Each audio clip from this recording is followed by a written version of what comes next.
রবিবার অঘ্রাণ পূর্ণিমার দিন গোপনে বাড়ির সদর দরজায় ঝুলিয়ে দিন এই একটি জিনিস। নতুন বছরে টাকা পয়সা ধন দৌলতে আপনার সংসার ভরে উঠবে। স্বয়ং মা লক্ষ্মী আসবেন আপনার সংসারে।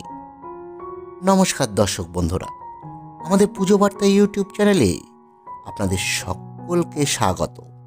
বন্ধুরা, আগামী 15ই ডিসেম্বর অঘ্রাণ পূর্ণিমা। এটি এই ইংরাজি বছরের সর্বশেষ পূর্ণিমা তিথি। এদিন অনেকেই বাড়িতে মা লক্ষ্মী অথবা সত্যনারায়ণ অথবা নাড়ু গোপালের পুজো করে থাকবেন। আপনারা এই বিশেষ দিনে বাড়িতে পুজো করবার সাথে সাথে যদি বাড়ির সদর দরজায় এই একটি জিনিস গোপনে ঝুলিয়ে দিতে পারেন, তাহলে স্বয়ং মা লক্ষ্মী আপনার সংসারে বিরাজ করবেন। নতুন বছরে আপনার সংসার ভরে উঠবে ধন দৌলত টাকা পয়সার সঙ্গে সঙ্গে সুখ এবং সৌভাগ্যে। সঙ্গে থাকুন আমাদের। ভিডিওটি প্রথম থেকে শেষ পর্যন্ত দেখুন, স্কিপ না করে। আর দেখবার পর যদি ভালো লাগে, তাহলেই এই ধরনের ভিডিও নিয়মিত দেখবার জন্য আমাদের এই চ্যানেলটি সাবস্ক্রাইব করে রাখবেন। বন্ধুরা, প্রথমেই দেখে নিই এই অঘ্রাণ পূর্ণিমার নির্ভুল সময়সূচি। এবছর অঘ্রাণ পূর্ণিমা পালন করতে হবে 15ই ডিসেম্বর রবিবার। পূর্ণিমা তিথি লাগছে 14ই ডিসেম্বর বিকেল 4:15 থেকে এবং তা থাকবে 15ই ডিসেম্বর রবিবার দুপুর 2:36 পর্যন্ত।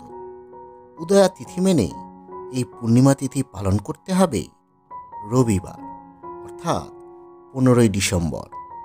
এদিন আপনারা অবশ্যই সাত্ত্বিক আহার গ্রহণ করবেন। কোনোভাবেই আমিষ আহার স্পর্শ করবেন না। সঙ্গে এদিন কারো সঙ্গে ঝগড়া ঝাঁটি বা অশান্তিতে একদমই জড়াবেন না। এদিন বাড়িতে লোহার কোনো কিছু ক্রয় করে আনবেন না, কারণ লোহা হলো অলক্ষ্মীর প্রতীক। তার সঙ্গে সঙ্গে এদিন ছুরি কাঁচি সমেত যে কোনো প্রকার ধারালো জিনিস বাড়িতে ক্রয় করে নিয়ে আসবেন না। এতে কিন্তু মা লক্ষ্মী অত্যন্ত ক্ষুব্ধ হয়ে যান। তার সঙ্গে সঙ্গে আপনার বাড়িঘর এদিন অবশ্যই পরিষ্কার পরিচ্ছন্ন রাখবেন, কারণ অপরিষ্কার স্থানে মা লক্ষ্মী কিন্তু একদমই বিরাজ করেন না। যাই হোক বন্ধুরা, এবার মূল প্রসঙ্গে আসা যাক। আপনাকে এই উপায়টি করতে হবে রবিবার। তবে তার আগের দিন অর্থাৎ শনিবার আপনাকে বাজার থেকে হলুদ কড়ি কিনে নিয়ে আসতে হবে এবং তার সঙ্গে সঙ্গে নিয়ে আসবেন এক টুকরো লাল কাপড়। বন্ধুরা, আপনারা সকলেই জানেন, সমুদ্র মন্থনের সময় মা লক্ষ্মী কড়ি সমেত সমুদ্র থেকে উত্থিত হয়েছিলেন। তাই কড়িকে মা লক্ষ্মীর প্রতীক বলা হয়েছে আমাদের শাস্ত্রে। এই কড়ি মা লক্ষ্মীর অত্যন্ত প্রিয়।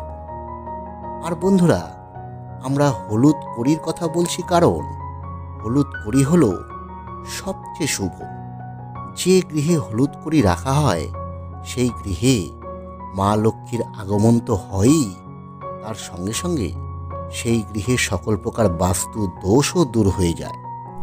তবে কোনো কারণে যদি হলুদ কড়ি না পান, তাহলে সাদা কড়ি নিয়ে এসে তা কাঁচা দুধের মধ্যে একটু গুঁড়ো হলুদ এবং এক টুকরো জাফরান দিয়ে কোনো পাথরের বাটিতে ঠাকুর ঘরে তা ভিজিয়ে রেখে দেবেন।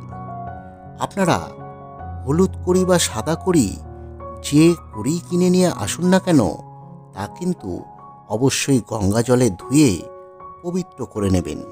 তার সঙ্গে সঙ্গে সেই লাল কাপড়েও একটু গঙ্গার জল ছিটিয়ে নেবেন। এরপর এদিন সন্ধ্যাবেলা আপনারা মা লক্ষ্মীর যে পুজো করবেন বা নিত্য পুজো করবেন, তার আগে অবশ্যই স্নান সেরে নেবেন এবং শুদ্ধ বস্ত্র পরিধান করে নেবেন। বন্ধুরা, স্নান করার সময় স্নানের জলে একটু তিল মিশিয়ে স্নান করবেন এবং স্নানের পর আপনার শরীরে একটু গঙ্গার জল ছিটিয়ে নেবেন।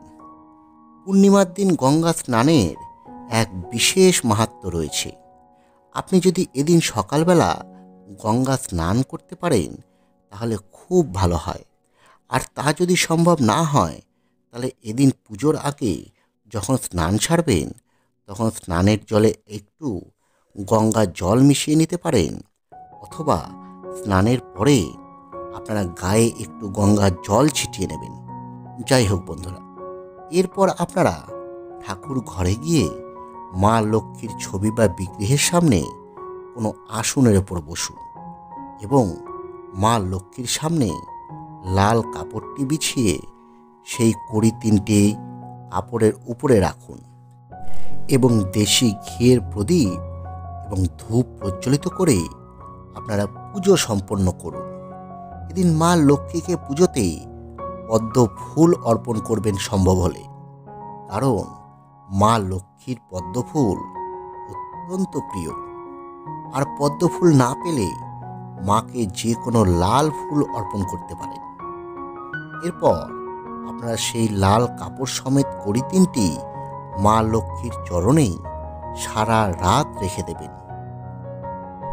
পরদিন একটু সকাল সকাল ঘুম থেকে উঠে স্নান সেরে নেবেন এবং মায়ের চরণে দেওয়া ওই লাল কাপড় এবং কড়ি তিনটি নিয়ে সেটিকে খুব ভালো মতো বেঁধে আপনার বাড়ির সদর দরজায় তা ঝুলিয়ে দেবেন। তবে আপনাকে কিন্তু এটি করতে হবে অত্যন্ত গোপনে।